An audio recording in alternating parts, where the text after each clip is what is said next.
tudo bem? Estamos mais uma vez abrindo as portas do Saramban, esse podcast sobre literatura coreana. Eu sou a Bruna e no episódio de hoje, eu e Denise vamos conversar com uma pessoa muitíssimo especial sobre um tema um tanto inovador, na minha percepção, que é sobre os textos complementares de um livro. São os paratextos. A gente vai descobrir mais sobre esse tema ao longo do episódio. Já aproveito aqui para anunciar que esse é um episódio com apoio da LTI Korea. Então, nós estamos sendo patrocinadas e isso faz com que a gente receba um incentivo e possa trazer convidados bastante diversos de todo o Brasil. Oi, gente, eu sou a Denise. A gente está muito feliz que hoje a gente vai receber um convidado que é do Rio.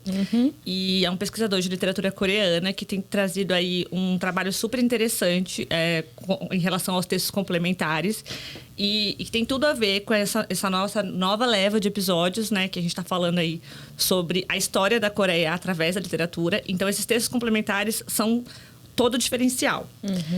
E lembrando todo mundo que tudo que a gente falar aqui, os livros que a gente citar, vão estar depois na descrição, os links. Então, não precisa ficar preocupado em anotar tudo. Depois vai lá e vai estar tudo certinho já para vocês, tá bom?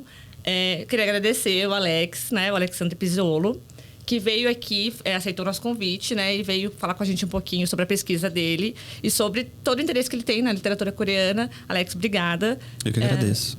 Você pode se apresentar pra gente? Então, oi, gente. Eu sou Alexandre Pizziolo. Eu sou mestre em Estudos da Linguagem pela Pontifícia Universidade Católica do Rio de Janeiro. E agora também estou cursando doutorado em Estudos da Linguagem. E eu estudo, basicamente, os paratextos de literatura coreana no Brasil. Assim, resumindo, né? Bastante. Eu defendi a minha dissertação esse ano, em fevereiro, que foi sobre paratextos de antologias de literatura coreana, né? Antologias de poesia, antologias de contos. E agora eu comecei a pesquisa de doutorado. Ainda está no iniciozinho, né? O projeto ainda está assim, em formação. Mas eu quero ampliar o estudo de paratextos, saindo um pouco do paratexto, digamos, tradicional, paratexto do livro, e pensar em outras formas de paratextos. E aí a gente vai desenvolver um pouco isso durante o episódio. Ótimo, maravilha.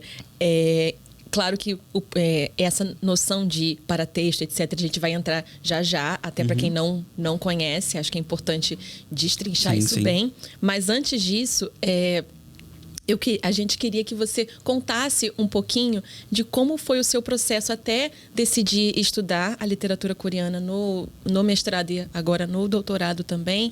Qual que foi o seu percurso até chegar aqui? E também falar um pouquinho da sua pesquisa, se você quiser, com mais detalhes. Beleza. Então, meu contato estudar literatura coreana foi, digamos, o último passo, assim, no meu contato com a cultura coreana. Eu já tenho contato com a cultura coreana há muito tempo, assim, deve ter uns 15 anos ou mais. E, diferente da maioria, talvez, eu não comecei com dramas ou música, eu comecei com cinema. Na minha adolescência, assim, eu tive uma fase que era muito cinéfilo, fazia parte de grupo do Orkut, comunidade no Facebook, acompanhava aquela revista 7, não sei se vocês conhecem, tinha blog de cinema. Então teve uma fase que eu comecei a querer descobrir diretores de cinema e tal. E aí conheci assim, o cinema asiático, cinema chinês, cinema de Hong Kong, cinema japonês, e aí cheguei no coreano. Aí fui, não sei, tem o Lee Chang-dong, que tem o Poesia, você conhece? Ah, sim. Poesia, que eu adoro. Tem ligação com literatura, né? Ele fez recentemente também aquele Burning, Em Chamas, também, que eu gosto muito. Um dos meus filmes coreanos favoritos. Bong Joon-ho também, o Mother dele, acho que foi o primeiro filme dele que eu vi, depois que eu fui descobrir os outros, né? Memória de Assassino e tudo mais. E aí foi seguindo, né? Aí eu lembro que no colégio tinha uma amiga que ouvia muito K-pop, gostava muito de K-pop. E eu era reticente, né? Como muitas pessoas, quando se deparam assim, com K-pop. Ai, quanta gente, muita gente, muitos grupos. Super Junior, eu lembro que Super Junior era muito grande. Super Junior e Girl Generation na época. Muita gente e tudo mais. E aí, lá por 2011, 2012, eu comecei a ouvir K-pop e tudo mais. E aí foi seguindo, né? Aí depois vieram os dramas, naquele boom, assim. Eu lembro que eu cheguei a ver uns dramas em fansub lá por essa época, assim, 2012, 13. Eu lembro que tinha um drama protagonizado pela Sully, do FX, que eu via, que eu adorava. You're Beautiful. Isso. You're Beautiful. Mas aí eu fui pegando... Aí depois, assim, eu cheguei mais, em 2017, 2018. E a literatura, ela veio com a pandemia. Eu só fui ler literatura coreana. O primeiro livro que eu li foi Pachinko, em 2020, acho. Que foi quando... Isso. Mas eu não li a tradução. Eu li o original, em inglês. Eu li em e-book. Comprei o e-book. E aí eu li, assim... Porque, né, pandemia, aquela coisa... eu tava meio que... Querendo... Na pandemia a gente foi, né... Descobrir coisas novas. Sim. E... Buscar precisar fuga, se entreter assim. e tudo mais. E eu tava muito imerso, assim, na cultura coreana. Ouvindo muito K-pop, vendo muitos dramas e tal. E eu falei, vamos ler literatura. E aí fui ler Pachinko. E aí foi, assim, um momento... Mudou a minha vida, ler Pachinko.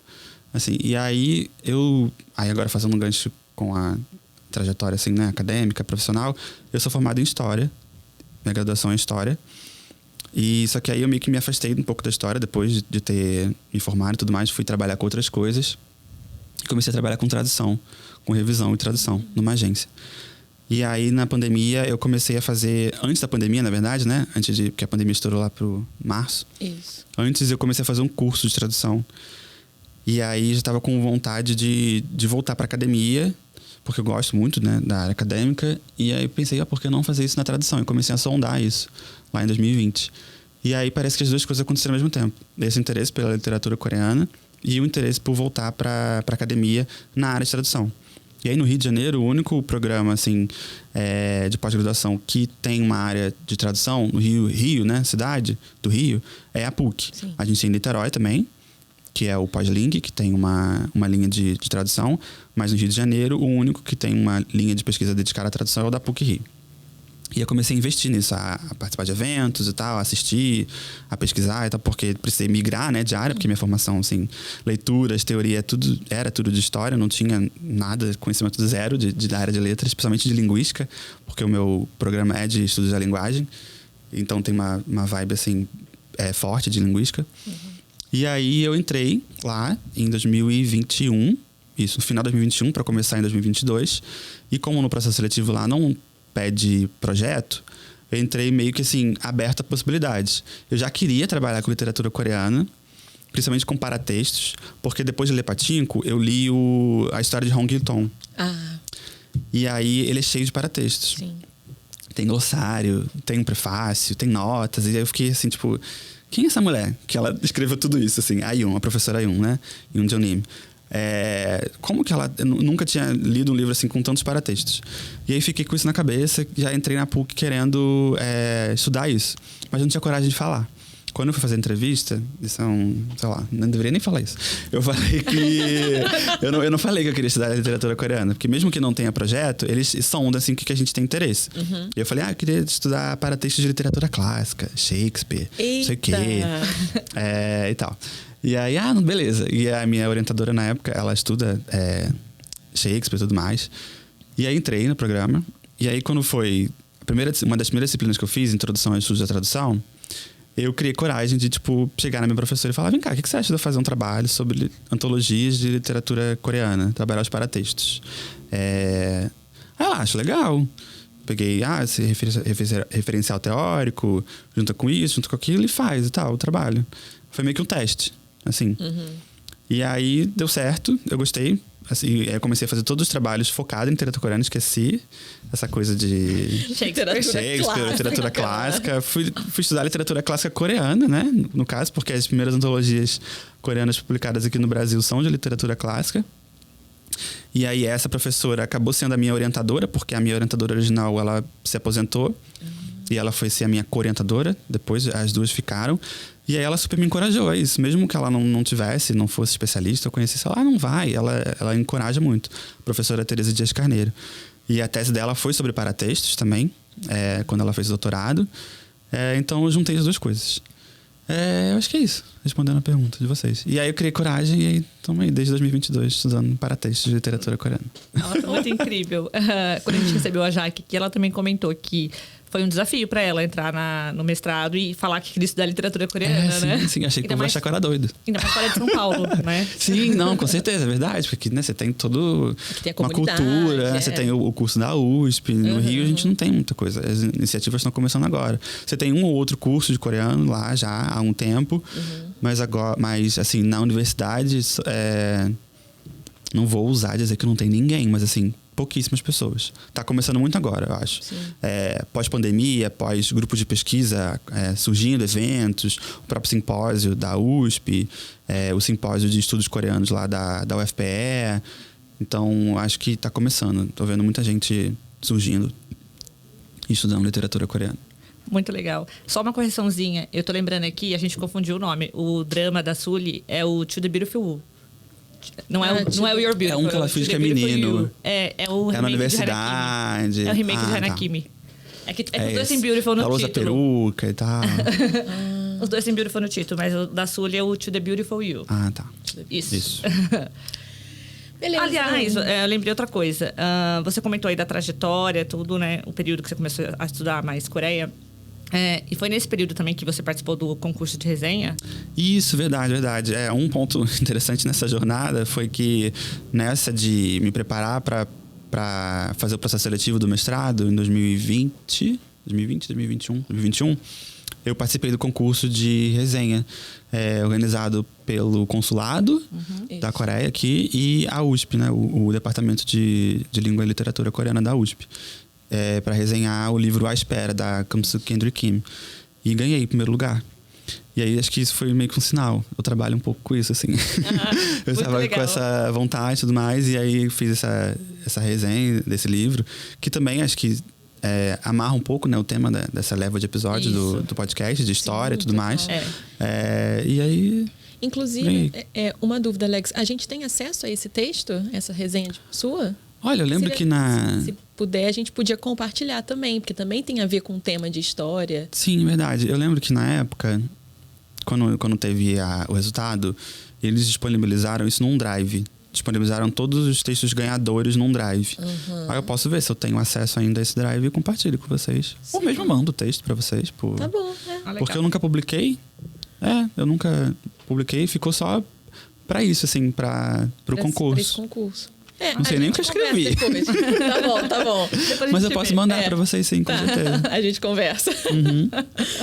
Bom, então vamos entrar de fato nas perguntas nesse nosso bate-papo. Acho que, você explicou um pouco da sua pesquisa e tudo. Esse termo paratexto pode ser um pouco novo para algumas pessoas. Então, em primeiro lugar, como você entende paratexto? Como a gente pode interpretar esse termo teórico? Tá. Essa é a primeira pergunta. Então, tem diversas definições, eu acho, de paratexto, assim, que a gente pode dividir. A primeira delas é paratexto no sentido, assim, do senso comum, como o termo é utilizado no mercado editorial brasileiro. Então, paratexto, ele geralmente se refere aos textos complementares de um livro, como você comentou. Beleza. Então, as pessoas geralmente se referem a paratexto quando estão falando de prefácio, introdução, prólogo, epílogo, texto de contracapa, nota de rodapé. Então, assim, no senso comum, ou o que é praticado no mercado editorial, paratexto seria isso. Tá. Essa é a primeira definição. Numa coisa mais teórica, a definição de paratexto que eu trabalho, assim, ela vem de um teórico francês chamado Gérard Genette, que lá na década de 80 pegou essa definição de paratexto e escreveu... primeiro, apresentou ela num livro, lá no comecinho da década de 80, e depois fez um livro só sobre paratexto, no qual ele pegou a literatura francesa publicada na época, observou uma série de livros, vários livros de várias editoras, e fez um livro, assim, grande, descrevendo mesmo paratexto. O que é paratexto? O livro, ele está publicado aqui no Brasil, o título em português é Paratextos Editoriais. Não sei como é que ele tá em questão de estoque, se ele tá esgotado, não sei. Depois. Mas existe essa tradução para o português. E aí ele vai dizer que paratexto, uma frase que eu gosto muito de falar, que tá bem no comecinho do livro, é que aquilo que torna livro, livro. Ele fala que paratexto é isso. Então, digamos assim, a gente tem o texto principal, a primeira palavra de um romance, digamos assim. A primeira palavra do primeiro capítulo até o ponto final do último capítulo, isso seria o texto. Tudo que vem antes e depois, e algumas coisas entre também, que seria paratexto. Então, a capa é paratexto. O título do livro é paratexto. O nome do autor é paratexto. O nome da editora é paratexto. As páginas são paratexto. O númerozinho da página. O título do capítulo é paratexto. A fonte é paratexto. A cor é paratexto. Tudo é paratexto para ele. Entendeu? E aí, a partir disso, ele vai fazer toda uma descrição. Ele vai dividir o paratexto, o conceito principal de paratexto, em vários tipos de paratexto. E aí, eu não vou entrar muito nisso, porque é muita coisa. Ele vai falar sobre paratexto que está no livro. E aí seriam os peritextos, pensando na ideia de perímetro, né? Naquilo que está na dimensão material do livro. E ele vai falar em epitexto, que seria o que está fora. Em outro livro ele chama de metatexto também, que seria o texto sobre o texto. Meta no sentido de metalinguagem, aquilo que comenta, né? O que está sendo comentado. Não quero falar muito teórico para não prejudicar o entendimento do... Não, mas esse metatexto entra, por exemplo, um podcast sobre literatura? Para mim, sim. Entendi. E é o que eu estou pretendendo fazer no meu doutorado. Porque, né, o que ele fez foi lá na década de 80. E aí, ele vai falar sobre entrevistas do autor, diários, cartas trocadas entre o autor e outros autores, ou entre editora. Porque, para ele, o paratexto, assim, né, no sentido geral, o paratexto é um discurso que é um texto, é um outro texto que produz discurso no texto principal, digamos assim. Então, texto, assim, no sentido amplo, né? Também imagem, voz, verbal ou não verbal, o que seja. Então, para ele, tudo está muito associado a uma ideia de autoria, de autoridade. O paratexto é como uma forma de esclarecer aquilo que o autor queria, ou a editora quer, o projeto editorial por trás do livro, que é uma ideia que eu não me alinho muito. Tá. Por quê? Porque eu estou situado dentro do estudo de tradução. E para o Genet, a tradução seria um paratexto, porque ela seria uma versão secundária, uma versão inferior, seria um comentário do texto. E no estudo da tradução, a gente já trabalha há alguns anos, uma ideia de que a tradução é um texto por si mesma. É um texto com seus próprios paratextos. E é justamente o que eu analiso, né? Na minha dissertação, eu analisei isso, os paratextos de uma tradução, não a tradução como um paratexto. Então, pegando assim, a partir do Genet, vários outros autores, em vários campos, utilizaram esse conceito de paratexto para comentar outros textos que vão influenciar na recepção de textos.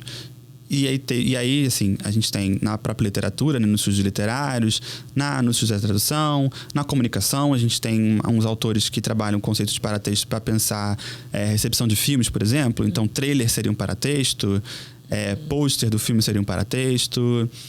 Você tem até, hoje em dia, né, umas pesquisas mais atuais, falando no serviço de streaming. A janela do streaming seria tudo que vem paratexto. Se a gente pensar, por exemplo, o podcast de vocês, o episódio, como um texto, e a janela do YouTube, o player, os comentários, os vídeos que ficam do lado, a propaganda que passa antes, no meio, tudo isso seria paratexto. Então, assim, paratexto é um conceito que, ao mesmo tempo, é definido, mas ele é muito plural, ele é muito maleável para você utilizar ele para estudar o que seja, assim. Então, a noção que eu trabalho é essa noção mais ampla, digamos assim, de paratexto. Eu não entro nessas minúcias que ele coloca. E também não me alinho muito com essa ideia de autoria ou de autoridade. Eu acho que o paratexto, principalmente o paratexto de tradução, serve para elucidar uma série de coisas, assim, para engrandecer a leitura, ou serve, por exemplo, no meu caso, que estudo esses paratextos, para a gente pensar as vozes que estão ali naquele livro, brigando ou não, porque o paratexto nem sempre vai conversar diretamente com o texto, digamos assim. A minha orientadora, que eu já mencionei, a professora Teresa Dias Carneiro, na tese dela, ela analisou prefácios de literatura francesa publicada no Brasil. Prefácios de tradutores, especificamente. E aí ela defende, assim, na tese dela, que os tradutores nem sempre fazem aquilo que eles dizem que eles fazem no prefácio. Não tem muito isso. O tradutor, digamos assim, que no prefácio se mostra super inovador ousado e propõe uma série de coisas e tudo mais, chega lá no texto, quando você vai analisar a tradução, ele não fez nada daquilo. Então tem muito isso, entendeu? Há uma certa tensão, digamos assim, entre o paratexto e o texto. Pensando assim, no prefácio, na introdução. Fugindo um pouco desses outros tipos de paratextos. Então, acho que é isso. E puxando um pouco assim mais para a atualidade, que eu pretendo explorar no doutorado, é pensar outras formas de paratexto de literatura. A literatura publicada no contexto atual. Então, hoje em dia, as práticas editoriais, né, de publicação de literatura no Brasil, elas contam muito com as redes sociais, por exemplo. Sim. No episódio de vocês, que vocês receberam, eu não vou lembrar o nome dela, acho que é Débora, a editora de A Inconveniente Loja de Inconvenientes, Renata, perdão. Ela mencionou que uma das estratégias da Bertrand foi mandar o livro para influenciadores de cultura coreana, para eles comentarem, divulgarem e tudo mais. E isso, para mim, é paratexto. O que eles vão produzir, os vídeos, ou as resenhas, ou o que seja, vai influenciar na forma como o livro é recepcionado assim, no Brasil, como vai ser vendido, também dá pistas sobre a estratégia, né, das editoras. Cada editora vai fazer uma coisa. Tem editora que investe muito no TikTok, tem editora que investe mais no Instagram. Isso é o que eu estou começando a analisar agora, né? Eu estou começando a fazer uns testes, digamos assim, coletando corpos e tal, de, sei lá, Amêndoas, por exemplo, que foi publicada pela Roku. Uma série de postagens no Instagram da Roku e tudo mais, o que eles falam sobre o livro. Enfim, podcast de vocês, já dando um spoiler aqui. Spoiler, e me comprometendo, olhando pra câmera. Vai ter um capítulo na minha tese sobre podcast, com certeza. Vamos ficar famosa. Porque, assim, pra mim, né? Não querendo, assim, puxar saco de vocês, mas o trabalho que vocês fazem é paratextual, assim, é de produzir discursos, assim, importantes sobre literatura coreana. Principalmente pegando Amêndoas como exemplo, o episódio que vocês fizeram sobre alexithymia, focando nessa parte psiquiátrica, né, de saúde que o livro aborda e tal.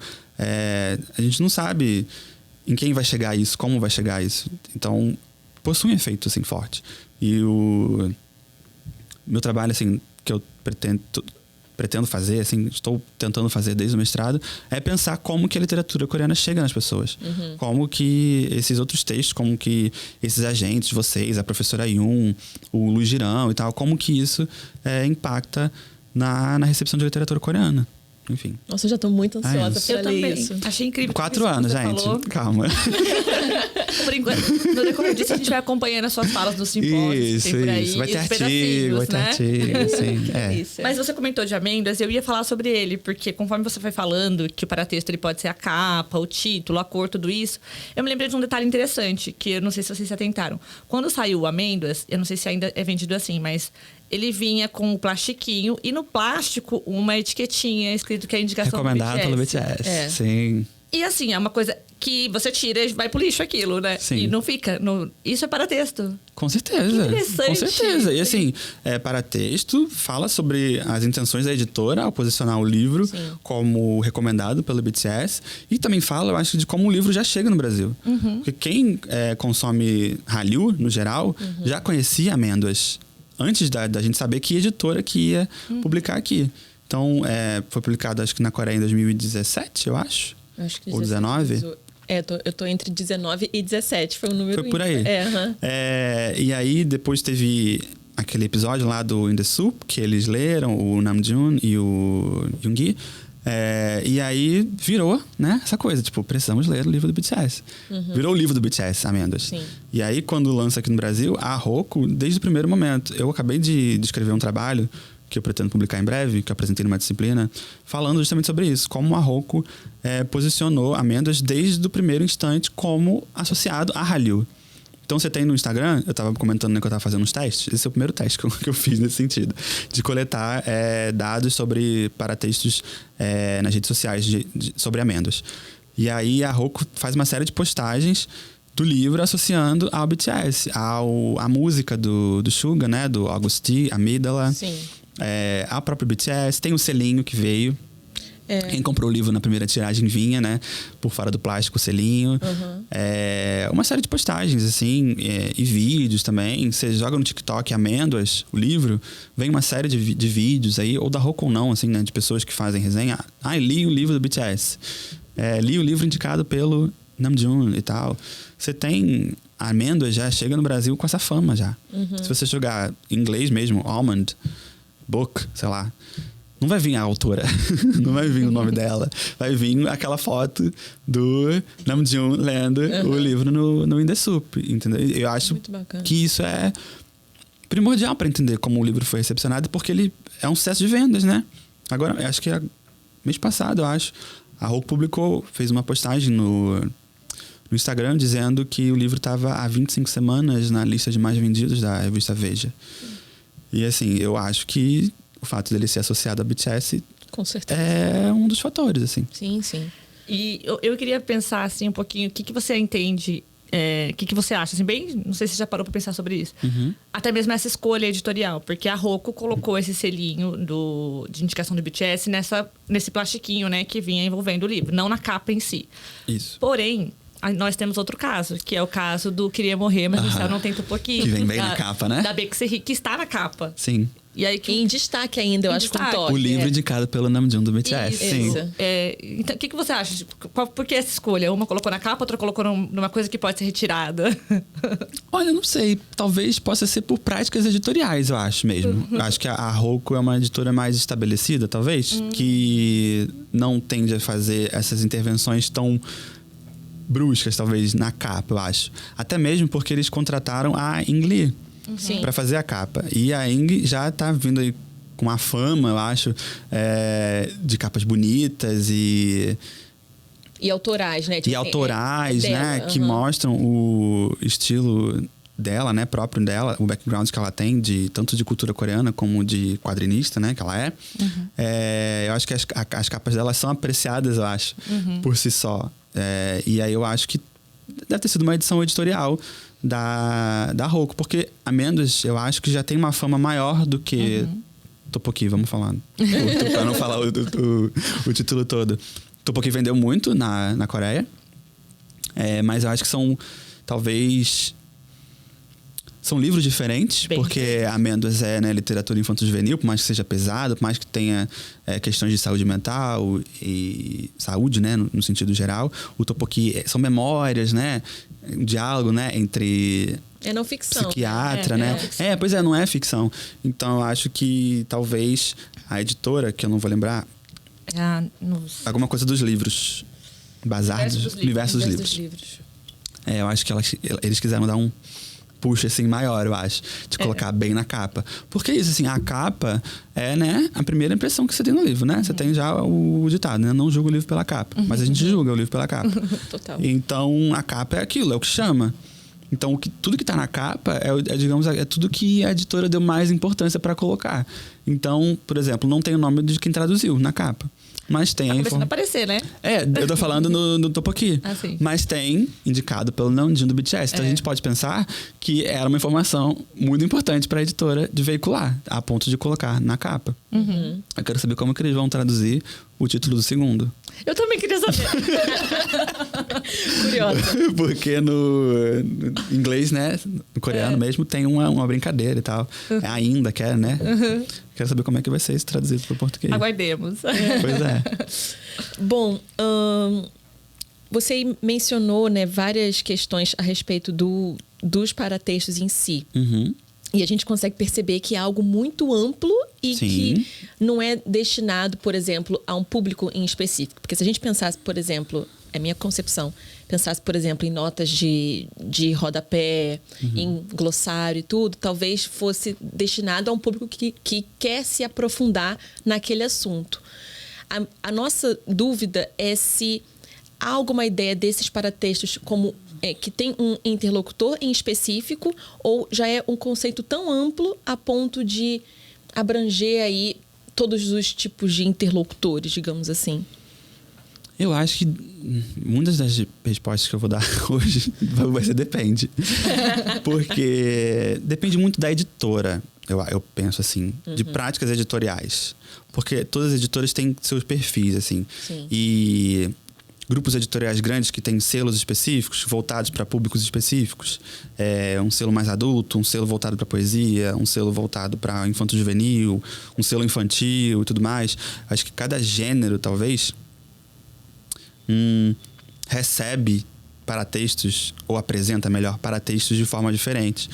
Para um público diferente que vai receber paratextos de forma diferente. Sim. Então, por exemplo, a Sete Letras, que publicou o Céu, Vento, Estrelas e Poesia. Eu sempre erro a ordem. Vai estar passando aqui na minha câmera. Isso aí, que foi o tema do episódio anterior, né? Isso. Do pod. Eles não têm tanto a prática de notas de rodapé. Eu acho que vocês até mencionaram isso no episódio. E aí tem outros livros coreanos publicados por eles, né? Tem o Chiclete, que também não tem muitas notas. Se é que tem, não lembro. Acho que tem e eles lançaram também Os Cinco Bandidos, do Kim Ji-ha, que não tem nota, tipo, nenhuma nota. Mas tem prefácio. O Cinco Bandidos tem um prefácio dos editores. O Chiclete tem o prefácio do Nelson Asher. E esse a gente tem prefácios e pós-fácios. Prefácio que vem da obra original, né? E tem o pós-fácio da professora Yun. Isso. Então, e isso me leva a crer que, por mais que a Sete Letras seja uma editora voltada para poesia, para um público talvez, não sei, mais letrado, ou que curta poesia, se é que a gente pode falar isso, assim, né? Porque, enfim, pensando numa ideia, num senso comum de quem seria o público que lê poesia, o que é talvez assim uma ideia até meio preconceituosa, não põe notas de rodapé. Por quê? Se esse seria um público talvez que tivesse mais propenso a ler, a querer se aprofundar, a se interessar e tudo mais. Pode ser simplesmente porque é uma prática da editora. Eu lembro que escrevendo a minha dissertação, às vezes eu colocava um peso muito grande nessas escolhas de presença de paratextos. Eu não tenho o nome do tradutor porque a editora não valoriza os tradutores. Aí a minha orientadora colocava lá na revisão. Não, às vezes é só uma prática. Às vezes a editora não gosta, não está acostumada, ninguém deu a ideia. Você não pode afirmar que A, que é B, que é C, sabe? E às vezes a mesma editora vai ter práticas diferentes. A Companhia das Letras tem livros que eles colocam o nome dos tradutores, tem livros que eles não colocam. E isso aí também pode dizer, assim, sobre a fama dos tradutores também. Porque às vezes um tradutor que é muito conhecido, que é um autor famoso, que é um poeta, mas você quer reforçar isso. É o que eu estava falando agora do Tteokbokki.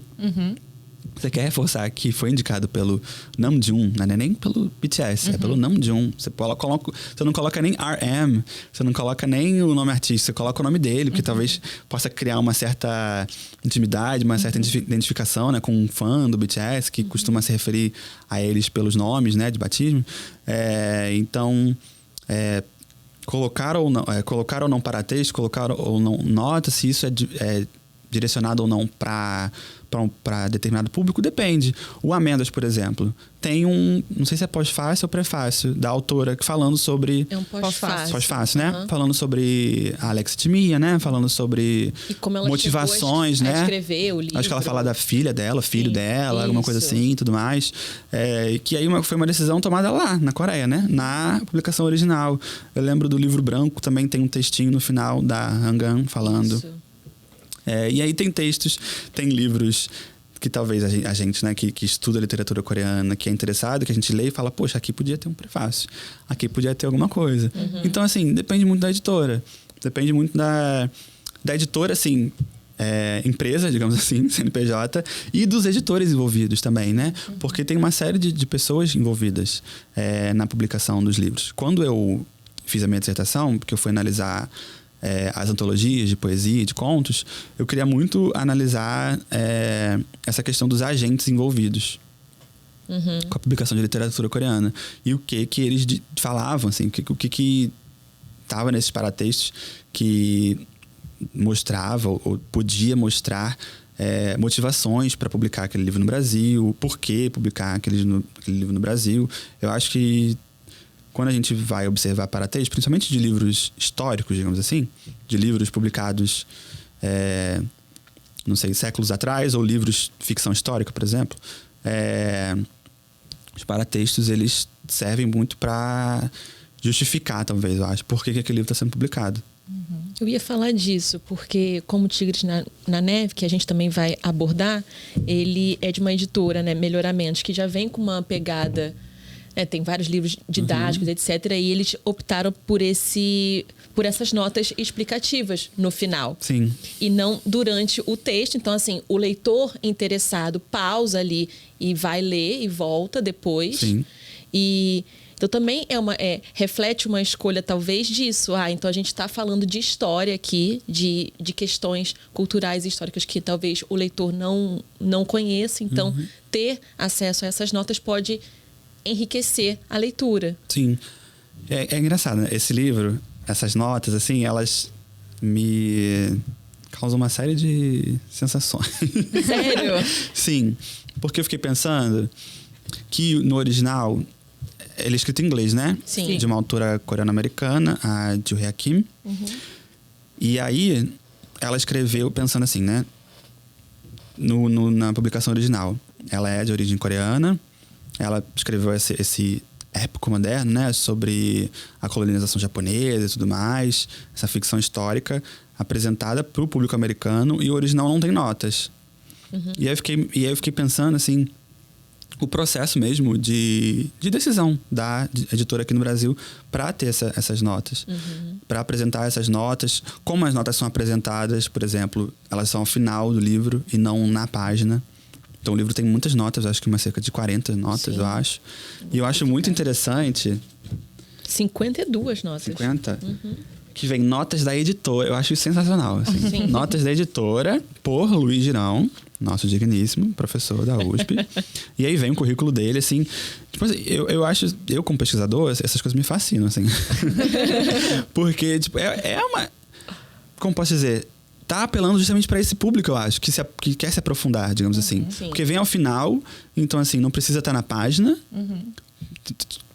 forçando, digamos assim, o leitor a ler. Não atrapalha o fluxo.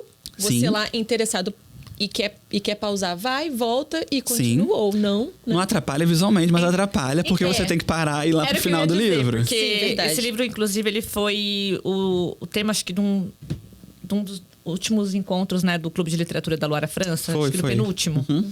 E eu tenho uma amiga que estava participando e eu já tinha lido o livro, né? E gostei muito, por sinal.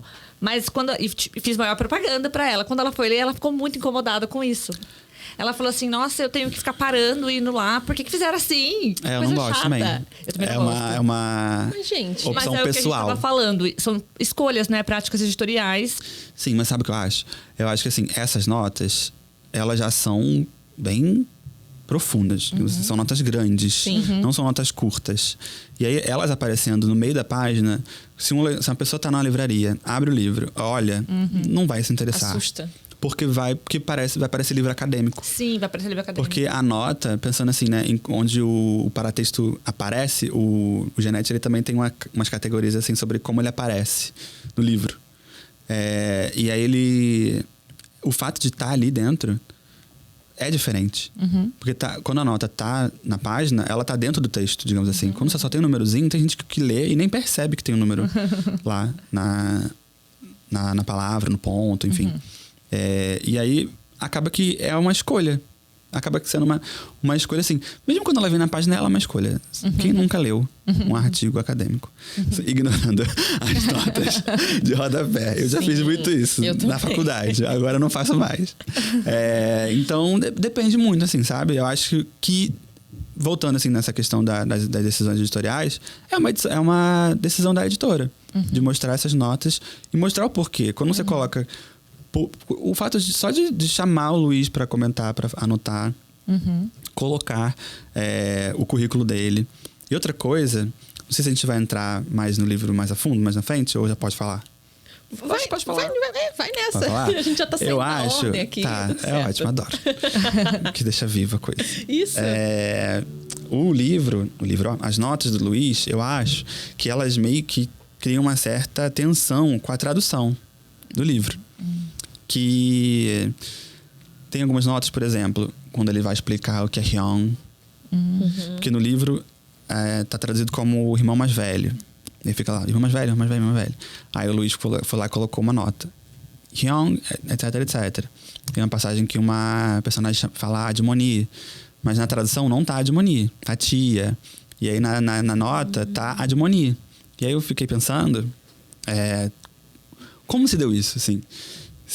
Como é que foi a decisão da editora, assim, por trás da tradução e por trás dessas notas, entendeu? Porque, na minha concepção, faria mais sentido se, por exemplo, no próprio A Espera, que a gente estava falando, eu acho que tem alguns momentos que tem Hyung ou Oni, alguma coisa assim, e tem uma notinha explicando, pequenininha. Isso. Bem breve, tipo, sei lá, 5 palavras, o que é.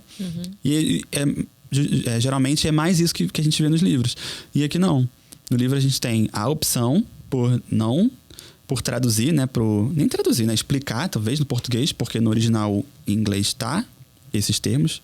Hyung, Admoni, Oni, enfim. Aigo. E na português não. Você tem eles explicados. Você tem ele irmão mais velho. Você tem... Acho que Oni eles colocaram também, irmã mais velha. Admoni, botou tia. E na nota você tem o coreano. E aí isso me soa assim, sabe...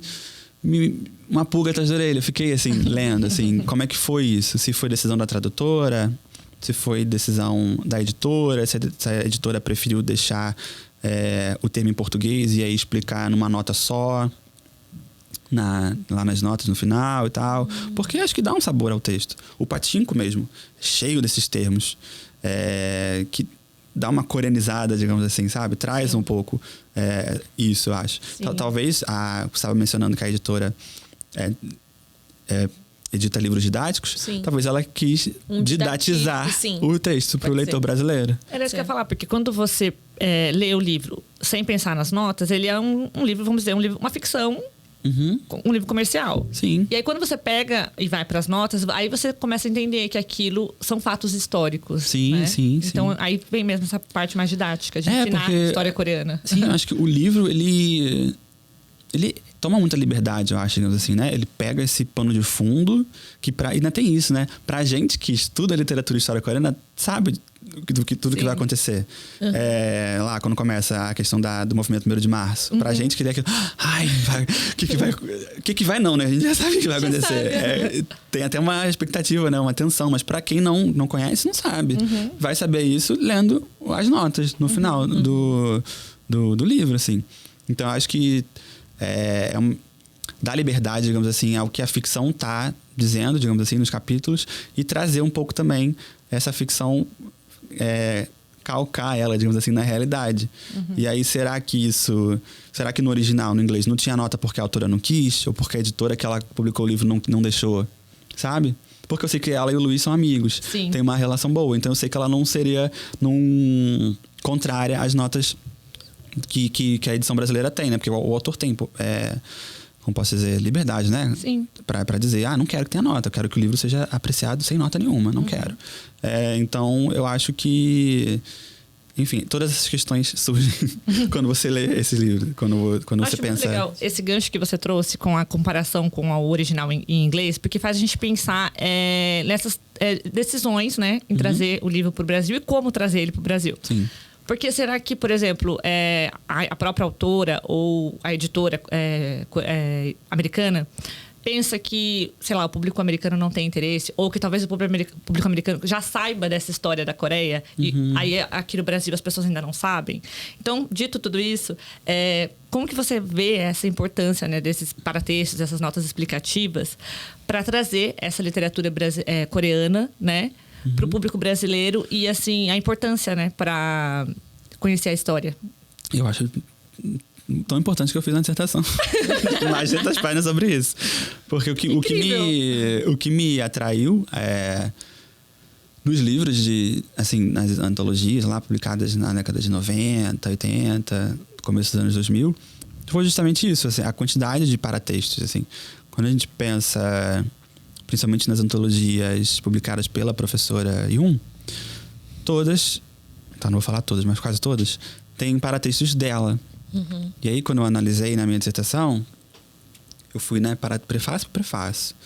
para texto, analisando, tal, discursivamente, o que está sendo dito, tudo mais, sobre literatura, cultura, né? Porque, assim, na minha dissertação, eu tentei pensar como que a literatura coreana chegou no Brasil. Porque ela a primeira publicação foi na década de 80, né? 85, uma antologia, contos coreanos. E aí depois a gente tem esses livros traduzidos e organizados pela Yun. Que também tem isso, né? Na questão da antologia. Não são livros prontos. Assim, a maioria. Tem alguns que são, né? Por exemplo, recentemente a gente tem Coelho Maldito, né? Que é uma antologia que vem da Coreia. O próprio Céu, Vento, Estrela e Poesia. Também. Isso. Não tanto. Porque tem ele tem depois, coisas que não. Verdade. E aí são escolhas daqui. São escolhas do sistema literário brasileiro. Dela, escolhas né? da professora Yun. Sim. É verdade. Que, Ele ela mesma diz, né? Forte, Exato. Então, o que... uma das preocupações assim, que eu tenho muito na minha pesquisa é pensar quem está por trás da tradução, né? Os agentes da tradução, que a gente chama no campo. E aí, as antologias de poesia, de contos... Vou começar já, propaganda. Essa aqui, que foi a primeira traduzida e publicada por ela em 93. É o Pássaro que Comeu o Sol, né? Isso, Poesia Moderna da Coreia, publicada em 93. Ela é organizada pela Yun. Então, ela começou, ela acho que fez ele todo, né? Ela organizou, coletou esses poemas, traduziu na Coreia, enquanto ela fazia o mestrado dela lá. Então, por quê? Por que traduzir esses autores? Por que esse título? Por que essa capa? Sabe? Então, o processo de motivação... Por que essa capa? Vermelho e azul. Por que publicar isso, assim, em 93 no Brasil, sabe? Por que escolher esse primeiro livro de literatura coreana traduzido por ela, assim? Pensando na trajetória que ela traçou e traça até hoje, né? Traduzindo mais de 30 livros, sei lá. E aí, os paratextos servem para isso. E aí, os paratextos dela, o que eu pude observar... que já era uma coisa que eu tinha observado, né, enquanto leitor, e aí quando eu fui me debruçar como pesquisador, pude, assim, atestar, digamos assim, né, verificar as minhas suspeitas, de que ela agiu como uma historiadora da Coreia, historiadora da cultura coreana.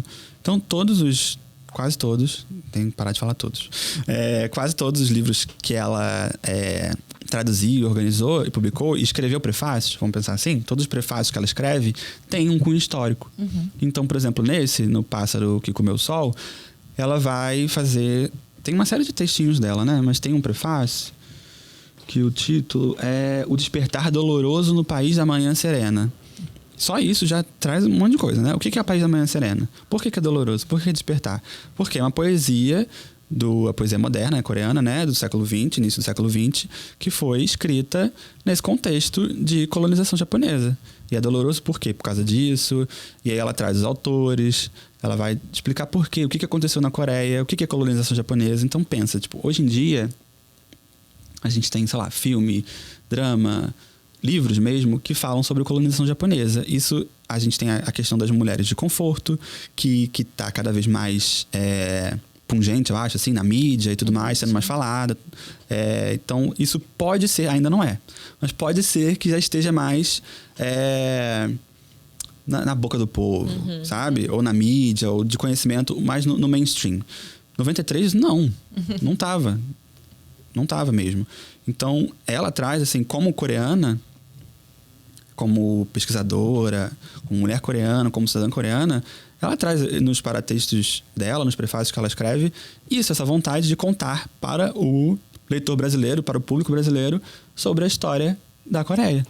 E aí ela faz assim vários. Eu trouxe outro livro aqui, que é o Olho de Corvo e Outras Obras de Isan, publicado em 99, uma antologia de poesias e contos e outros escritos do Isan, um dos maiores autores da Coreia, que tem... talvez mais paratexto do que texto. Tem uma série de prefácios, muitos prefácios dos livros que eu analisei na dissertação. Era com certeza o que tinha mais. Todos dela, assim, fora ela, você tem um textinho atrás, na contracapa, do Haroldo de Campos, bem pequeno. Acho que a orelha do livro também é dele. Ele era o responsável pela edição, por essa coleção da editora Perspectiva, né, em que o livro foi publicado. E também um parceiro da Yun, né? Revisou e prefaciou também outros livros que ela traduziu. E aí tem uma série de paratextos, assim. Paratextos que vai falar sobre a cultura de publicação de contos na Coreia. Os concursos de conto. Você tem um paratexto só sobre o Issan, conta a vida dele, onde ele nasceu, qual era o nome dele não era Issan, o nome dele era outro. Aí ele mudou o nome, por que ele mudou o nome? Tem teorias diferentes. E aí eu falo de tradução também, né? Por que traduzir Ogandô por Olho de Corvo? Ogandô, né, gente? Pro Olho de Corvo, né? Que tem todo um processo por trás disso. Tem um final, acho sensacional. O último paratexto, né? Que é um apêndice, que é sobre o Hangul e a romanização, que é o alfabeto coreano, os ideogramas chineses e a romanização, em que ela vai dar uma aula sobre o alfabeto coreano. E você não tem nada disso, assim. Você não tem no Brasil, por exemplo, um livro sobre, sei lá, a história do Hangul. Um livro sobre quem foi Rei Sejong. Você não tem isso em português traduzido. Sim. Ela cumpre um papel de uma professora, de uma embaixadora da Coreia nesse sentido. Exato. Na minha dissertação, eu trabalhei com umas categorias, né, de tradutores. E uma delas é o tradutor acadêmico, o tradutor professor. E a professora Yun, além de várias coisas que ela faz, que ela é, né? Além de tradutora, ela é professora, ela é uma verdadeira embaixadora da cultura coreana no Brasil, assim, né? Sim. Organizando concursos, como a gente mencionou. Ela é fundadora, né, da área cultural, enfim, uma série de coisas. E aí, nos paratextos, nos prefácios que ela assina, tem muito essa preocupação de apresentar a história. Nos contos coreanos, um dos meus favoritos, eu não trouxe hoje, mas acho que talvez o meu favorito coreano, publicado no Brasil, que é de literatura pós-colonização japonesa, né? A partir lá da década de... pós até guerra coreana, que vai ter livro de vários anos diferentes.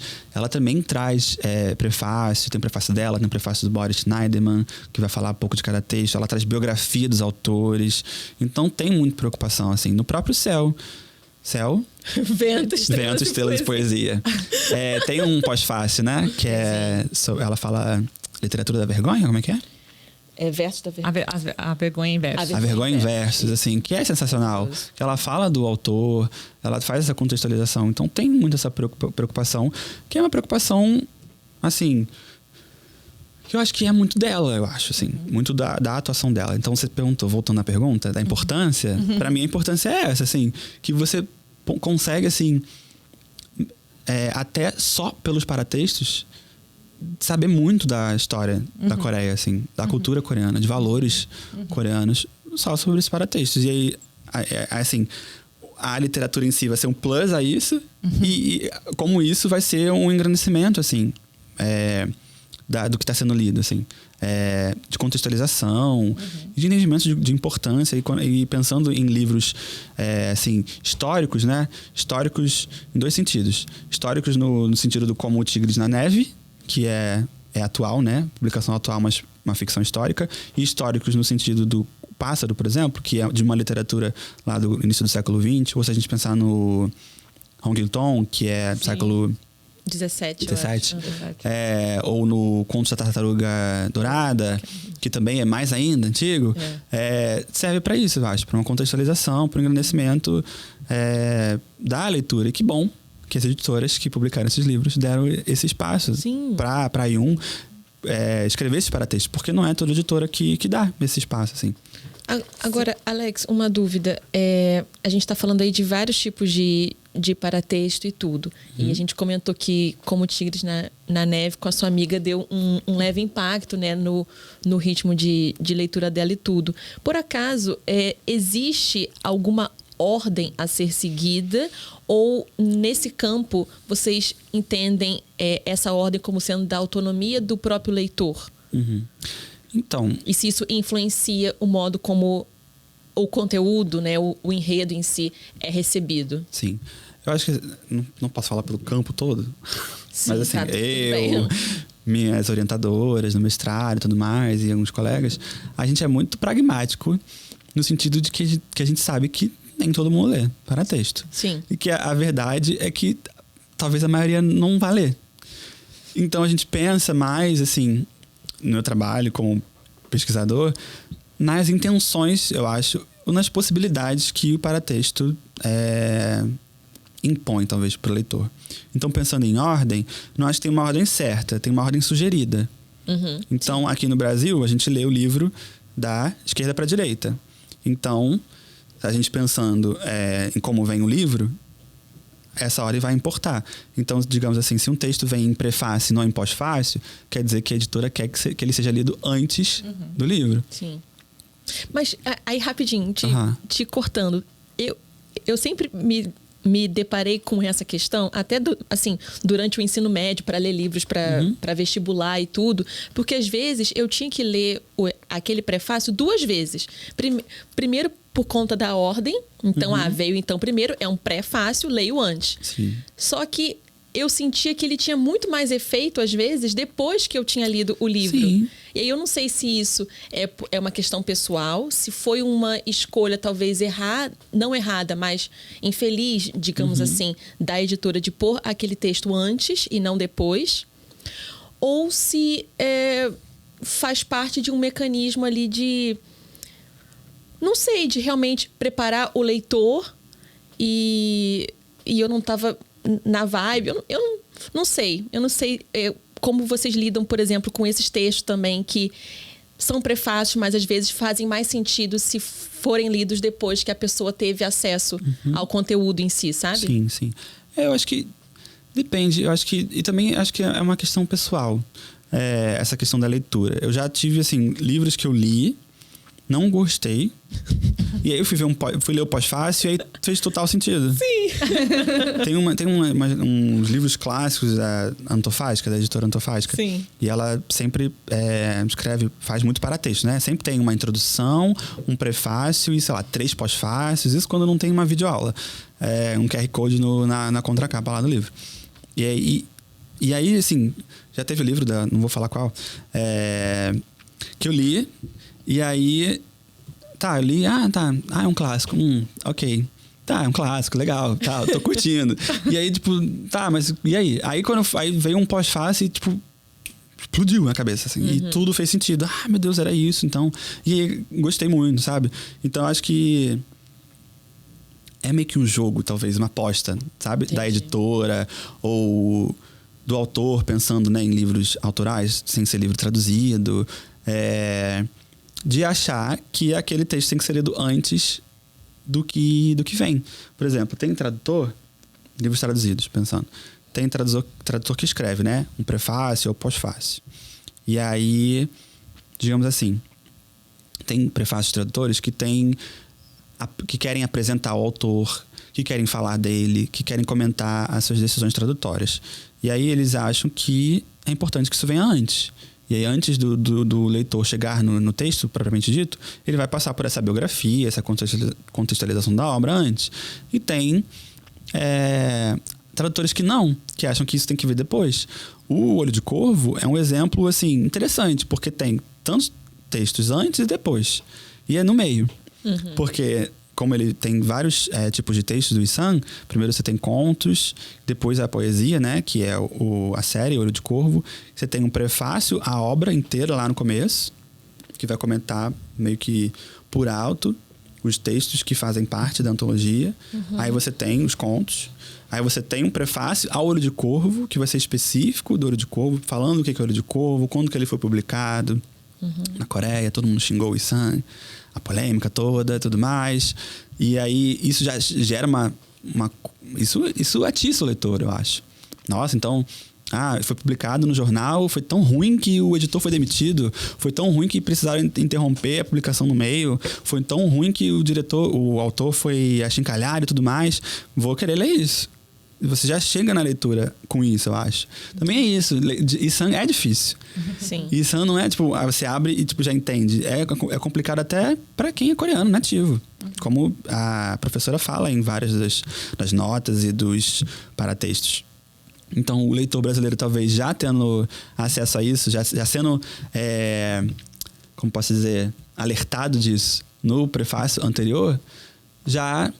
tá bom, então já sei, já estou preparado para o que eu vou enfrentar, digamos assim. Entendi. E aí, depois do Olho de Corvo, é que você tem, né, a seção 2 do livro, em que você vai falar do autor. E aí ela trouxe textos, uma biografia do Issan. Então depois você vê que foi esse doido que escreveu aqueles poemas, que botou matemática, receita de médico, toda aquela coisa, aquele jogo de palavras, toda aquela coisa. Aí você vai saber quem é, aí você vai saber o nome dele, a família dele, onde ele nasceu, onde ele viveu, onde ele morreu. E aí ela traz vários textos críticos também, né, da Coreia. E aí você começa a pensar na importância dele na Coreia e tudo mais. Então, já não lembro mais qual foi a pergunta. Era dessa ordem. A ordem, isso. É isso, tem entendeu? Uma autonomia, mas acho que é mais isso. É uma aposta, né? Que é o que você falou. Isso. Tem autonomia, tem a ordem material, proposta, né? Ali da isso, coisa. Sim. E tem a pessoal, talvez, né? Isso. Pensando assim, esse livro, assim, como tem muitos paratextos, é interessante pensar nisso, né? Por que não veio antes? Entendi. A biografia? Por que veio depois? Acho que por isso. E por que, por exemplo, o apêndice sobre a tradução vem lá no finalzinho, só no final em que ela fala sobre o Hangul e as opções dela, sabe? Tudo isso traz um sentido, assim, pra gente, de pensar por que isso. E eu acho que quando a gente para analisar os prefácios, né, o que eu fiz na dissertação, o que eu devo fazer talvez na tese, não tanto porque eu estou mais interessado em pensar em outro tipo de paratextos, é isso. Quais eram as intenções, eu acho, da editora, por que eles escolheram essas ordens, por que tem nota, por que não tem nota, e aí nem sempre está claro, né? Eu acho que meu trabalho tenta desvendar um pouco, porque é isso, eu tentei fazer um pouco isso com as antologias. É muito interessante pensar nisso que você falou, das intenções, né? E você tinha comentado agora há pouco que, às vezes, o próprio prefácio, alguma coisa assim, o tradutor diz uma coisa e no próprio conteúdo é outra. A gente ficou pensando se alguns desses textos, né, complementares trazem, se você já identificou alguma coisa do tipo orientalista ou algum comentário que tentava validar essa literatura coreana, mas foi de alguma forma preconceituoso. Você já identificou alguma coisa nesse sentido? Então, na minha dissertação, eu trabalhei com diversos prefácios, né? Analisando os prefácios. Eu dividi eles em 3 categorias. Prefácio de tradutores, autoexplicativo. Sim. Prefácio de colaboradores. A gente tem uma antologia que tem prefácio de um revisor, que é aquela de contos folclóricos. Ah, sim. Contos folclóricos? Acho que é, né? Contos folclóricos coreanos, que é da Labora Livros, sabe? Sei. Do Inban. Sei. Que tem um prefácio de um pós-fácio do revisor. O revisor, sim. Você tem uma das antologias tem esse aqui mesmo, o Olho de Corvo. Você tem o Texto de Orelha e a contracapa do Haroldo de Campos, né? Que foi revisor. E aí eu propus uma categoria que era o prefácio de autoridade. Mas autoridade do sistema literário brasileiro. E aí a gente tem prefácio do Boris Schneiderman, como eu mencionei, do Contos Contemporâneos Coreanos. A gente tem prefácio do Paulo Leminski, nessa antologia de 93. E aí, é aquilo, né? Eu tentei mapear o que eles escreviam, qual era o papel desse prefácio. E aí, o que eu percebi é que o papel deles era meio que fazer uma ponte entre o leitor brasileiro e a literatura coreana. Mesmo que eles mesmos não fossem especialistas em literatura e cultura coreana, o que ficava óbvio nos prefácios. E aí, não é necessariamente algo ruim. Acho que vinha muito assim, nos textos, eles falando do lugar de fala deles, digamos assim. Tá. Pensando nisso, assim, a partir das referências deles, sabe? E também, eu acho, pensando naquilo que vai ser inteligível para o público brasileiro. Então, por exemplo, o Haroldo de Campos, ele vai comparar o Issan com Beckett, com Gertrude Stein. Eu acho que em algum outro livro... Enfim, não vou lembrar. Mas eu acho que no Chiclete... O Nelson Ashe, no prefácio dele, vai também fazer uma série de referências... De referências não, né? De relações, né? Entre o Kim Ki-tae e outros autores ocidentais, que eu não vou lembrar o nome, que é um italiano, outro alemão e tudo mais. Ele menciona Hangul, o que é inédito. É o único dos que eu analisei em que ele vai fazer relação de um coreano com um coreano. Mas assim, pensando, né, 2018. Mas, por exemplo, o Leminski, né, vai falar essa coisa do Coreia, o país chamado dança, porque ele vai pegar choreo, né, do grego, que significa dança, e vai fazer uma comparação, uma assim, brincadeira, um jogo de palavras, né? Com Koreó, que é a origem, né? Do nome Coreia. Que, assim, não é o que é, mas é legal, é poético, né? É bonitinho, ela é mística e tal. Ele compara... Eu agora não lembro se é ele... Eu acho que ele compara... o sofrimento do povo coreano, ele fala isso, né? Com o sofrimento do povo ucraniano, eu acho, na mão dos russos. Ele extrapola um pouco isso, sabe? Entendi. E aí, no prefácio do Contos Contemporâneos Coreanos, o Boris Schneiderman pega isso e fala, então, beleza, mas não foi bem assim, sabe? Porque tem uma diferença entre o que os russos fizeram com os ucranianos e o que os japoneses fizeram com os coreanos. Então, tem um pouco isso, assim. É mais, eu acho, pensando assim num certo orientalismo, eu acho mais um certo reducionismo de identificar a Coreia pela questão política, pela história, pelo histórico de guerras. E aí mencionar a Coreia do Norte, por exemplo, em oposição à Coreia do Sul. No primeiro livro coreano publicado no Brasil, o Contos Coreanos, tem um textinho bem pequeno, do texto de orelha, do Gerardo Melo Mourão, um poeta brasileiro. É o único, assim, prefácio. Eu classifiquei como prefácio porque eu queria falar dele na dissertação. Mas não é um prefácio, é um texto de orelha. E durante o livro você tem umas biografias, umas notas sobre os autores. Pouca coisa. Mas você percebe... é o primeiro, né? Você pensa, primeiro livro coreano. Então, tipo, é ele falando, olha, na Coreia não tem só guerra. Na Coreia não tem só... porque foi 85, né? 85. Beleza que a guerra já tinha acontecido há um tempo. Mas, assim,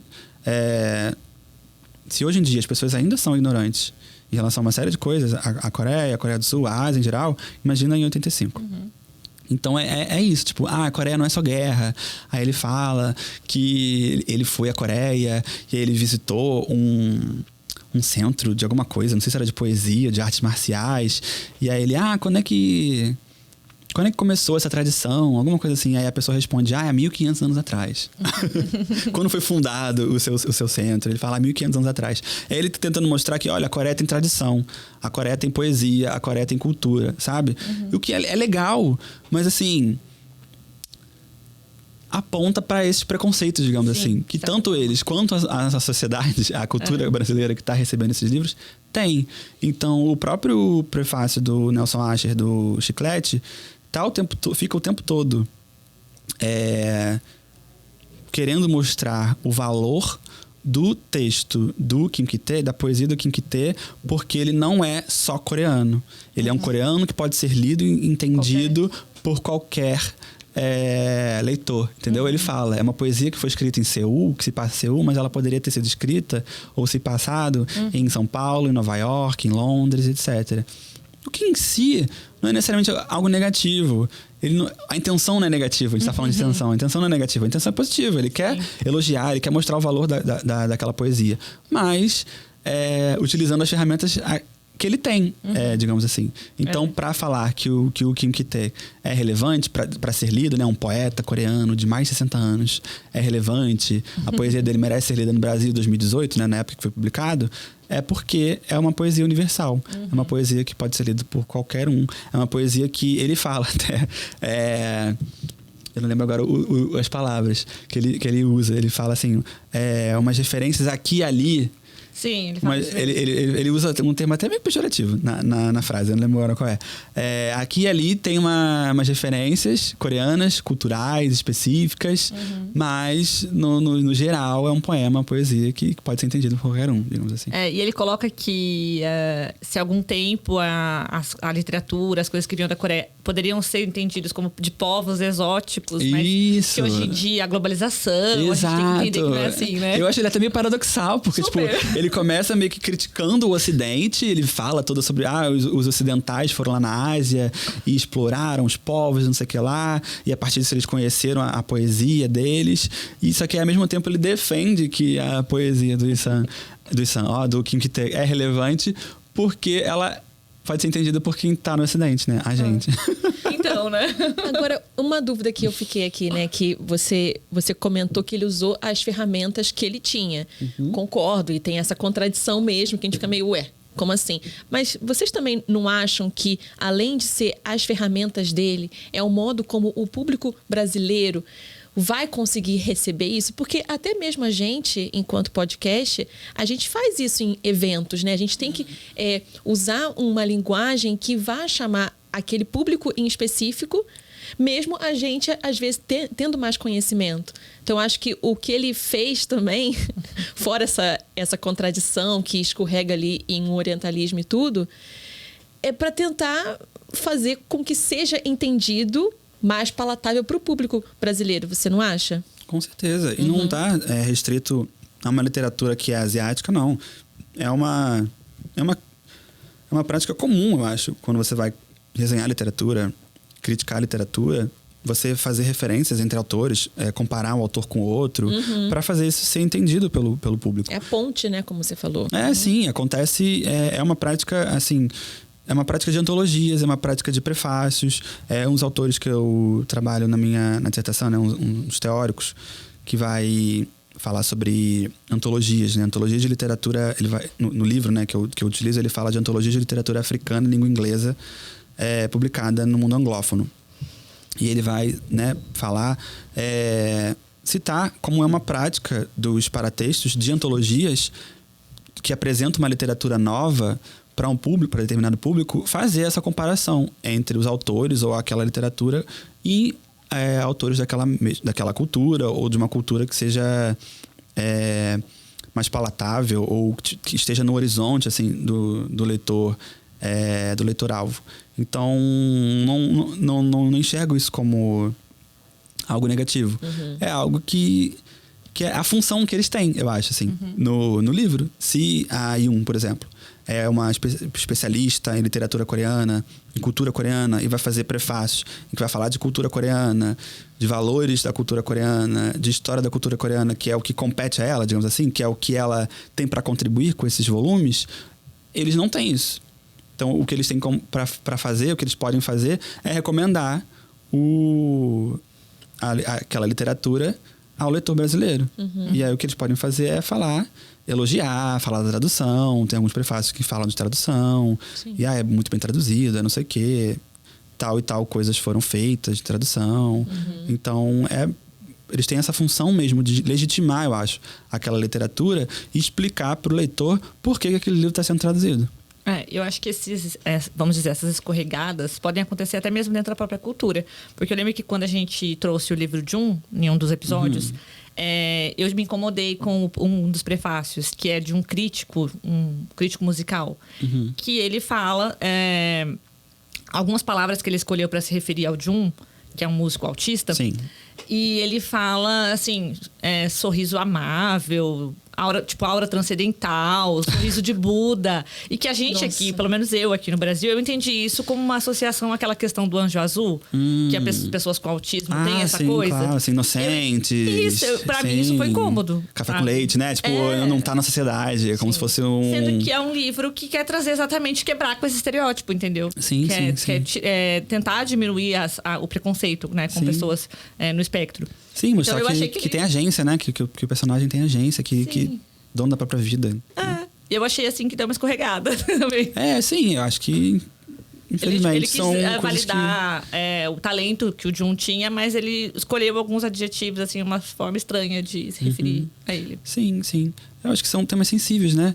Essa questão do Té é sensível, a literatura asiática, a cultura asiática é também um tema sensível e a gente tem que estar sempre atento a isso. Principalmente na escolha vocabulário, eu acho. Sim. Nós mesmos, enquanto pesquisadores, enquanto... A gente também escorrega. Sim, eu também. Acontece. Acontece. O importante é reconhecer. Exato. E mudar. Trazer para o debate, né? Que a gente tem que mudar. Exato. Incrível. Vamos agora tentar fazer, assim, alguma síntese, assim. A gente já falou um pouco sobre os livros até que a gente está abordando, né? Que é o Céu, Vento, Estrelas de Poesia, o Grama e o Como Tigres na Neve. E você falou sobre vários outros. Você acha que teria, assim... Você consegue escolher um livro coreano que foi publicado no Brasil que seria, tipo, basilar pra gente entender a história coreana?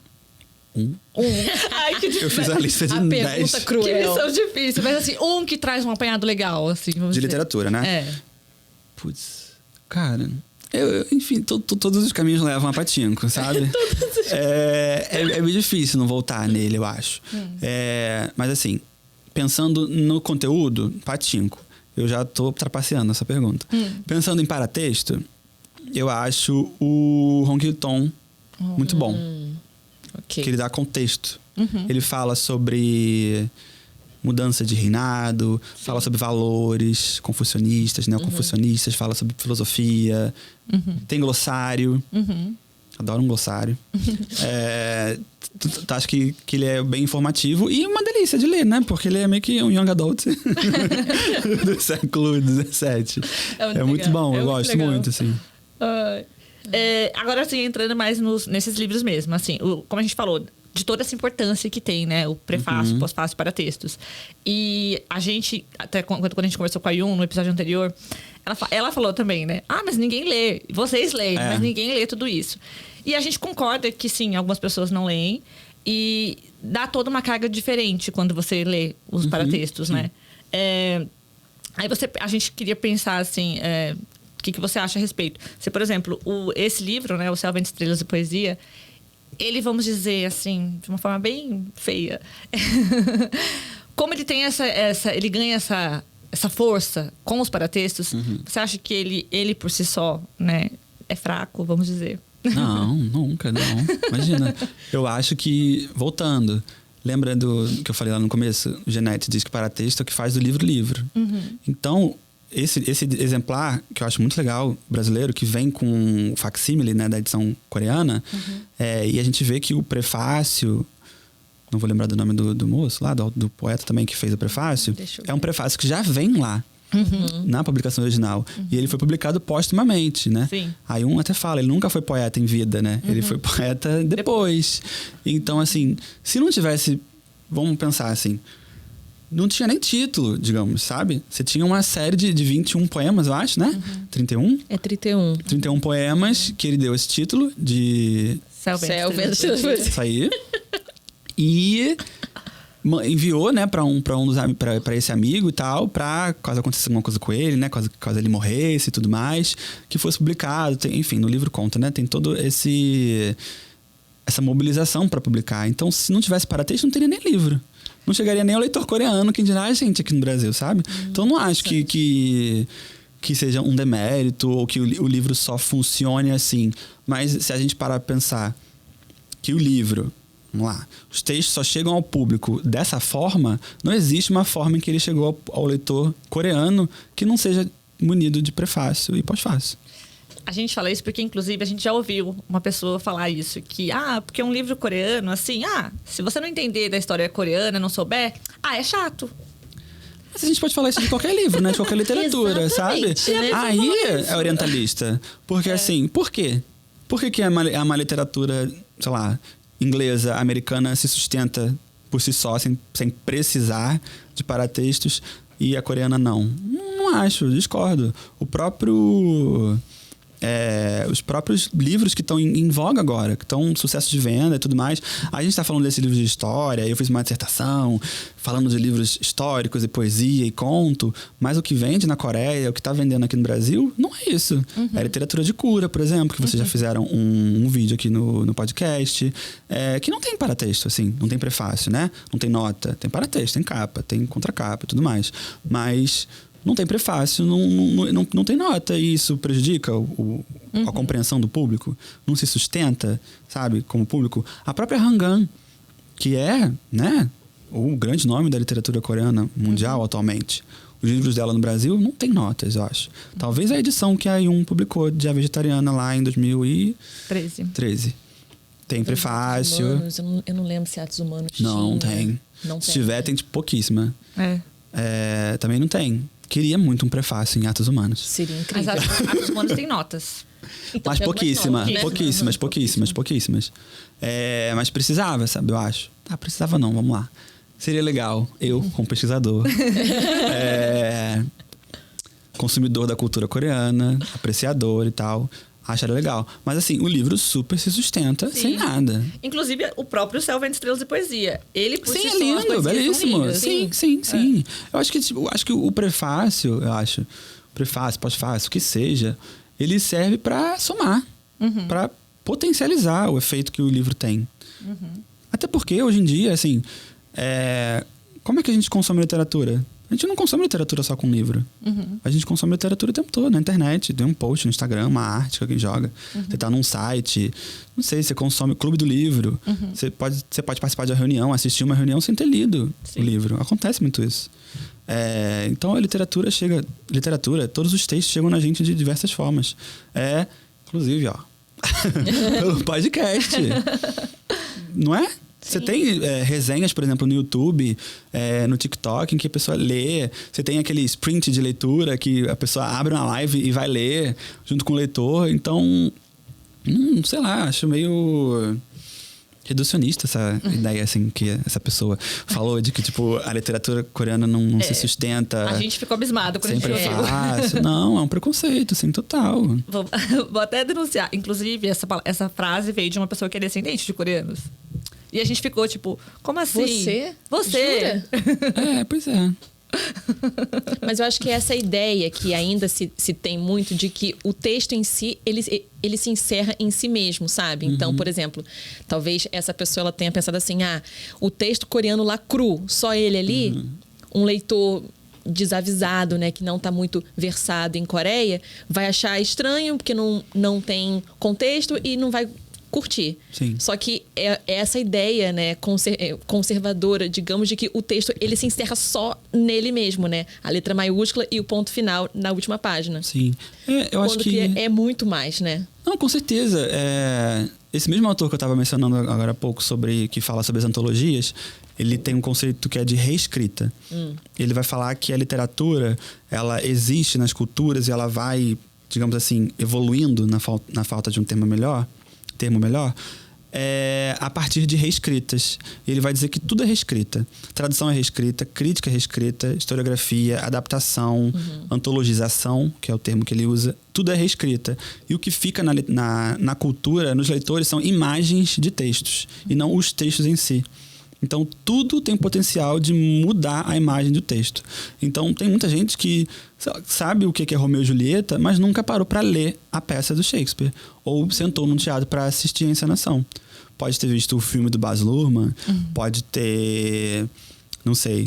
Agora tem no SBT, né? A infância, a adolescência, sei lá, de Romeu e Julieta, uma novela. Eu tava vendo ontem.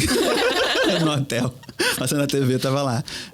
Alguma coisa de Romeu e Julieta. Então, tipo, sabe o que é Romeu e Julieta? Existe essa imagem criada na cultura que tá em cada leitor do que é Shakespeare, do que é Romeu e Julieta, do que é Hamlet, do que é, sei lá, Machado de Assis, o que é Dom Casmurro. Tem gente que sabe, Capitu traiu ou não traiu, mas nunca parou para ler Dom Casmurro, sabe?